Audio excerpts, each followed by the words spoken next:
Hey, I thought I'd do an introduction. I'm Dave, and I run the Raeburn Shield.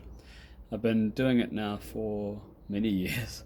Probably, if I think, goes back to 2007, 2008. Probably not long after the hurt of New Zealand crashing out of yet another Rugby World Cup. Um, but of course, the hurt is actually why the Raeburn Shield was needed, because it's just so much more fun and means so much more when every nation competes for a single prize, and that's why I love the World Cup, and I always will love the Rugby World Cup. But there's a 4 year break in between each one, and we've got some great competitions across the world that teams play in, but not one that they all play in, not for that intervening 4 years.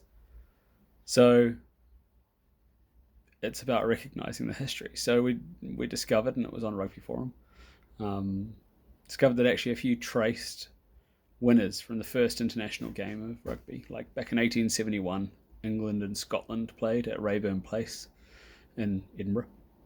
Scotland won and became like your first champions, if you like.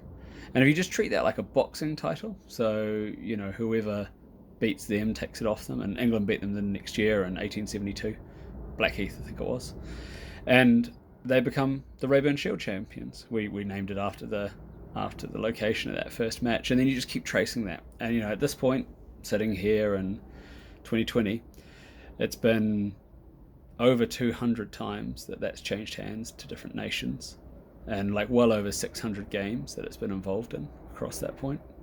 And so you've got this like thread of champions running right back to the first ever international match of rugby, and that's inspiring. And of course, the nature of that is that because anyone can win it, and because it only takes a single match to win it, it can be really exciting when you do. You look back at the 1980s, Romania would have held this title. You know, so would have Argentina, so would have Samoa for that matter.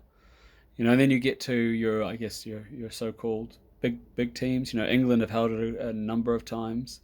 Um, South Africa, very successful. New Zealand, much to my pleasure, have done well as well.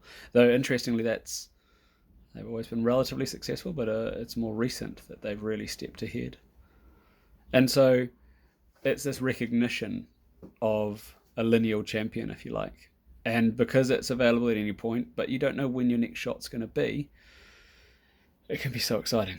And I think it's an easy one for New Zealanders to grasp, because New Zealanders are familiar with the Ranfurly Shield.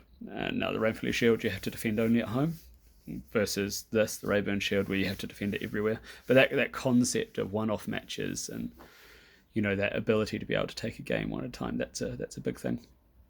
And so really I just wanted to quickly jump on and sort of introduce myself, um, and try and give an idea of why I think this could fundamentally enhance our great game. That core of it for me is that it's more fun when you're competing against the whole world. And I quite like that, for instance, as an All Black fan, I love all rugby, but I am an All Black fan. We haven't held the Raeburn Shield since 2017, and I know that if the team knew about that, if they knew what it was and they recognised it, it'd be burning. It's a long time for that team, who have been very successful, to not hold this shield.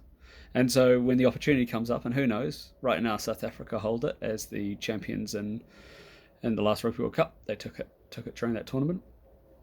They'll be hoping that South Africa make it through the June series, and I think it's June this year, and have give New Zealand a shot at it. But they might not, and so that's the beauty, is that it's all down to luck. You may or you may not get a shot, and so that's where it becomes really fun. So we'll get it recognised. It's all time, persistence, patience. Any of you who are out there who are watching this, just by watching it, you've helped. But you can help a bit more if you're able to just chat to people, talk about them, ask that question: have you heard of the Raeburn Shield? It's the best question you can ask. If they haven't, let them know. If they have a chat. Otherwise, digitally you can follow the Facebook page, follow the Twitter, subscribe to the YouTube channel, share it. The only way we're really going to make this happen is through talking and through conversing. So anything you can do is always appreciated. And that's it for the moment, really. At some point, we'll be looking to try and make a real shield, and I probably will be looking for support for that. Right now, we've got a 3D model that I I had in my head for a lot of years and went ahead and made last year. So we've got the model, we know what it looks like, we know how it works, and that's a good start. Anyway, I'm waffling now, so it's been a pleasure. And hey, if you like hearing from me, let me know. I can start talking about a few other bits. If you don't, if you want Dave to shut up, that's legit as well. All right, cheers, guys. Catch you later.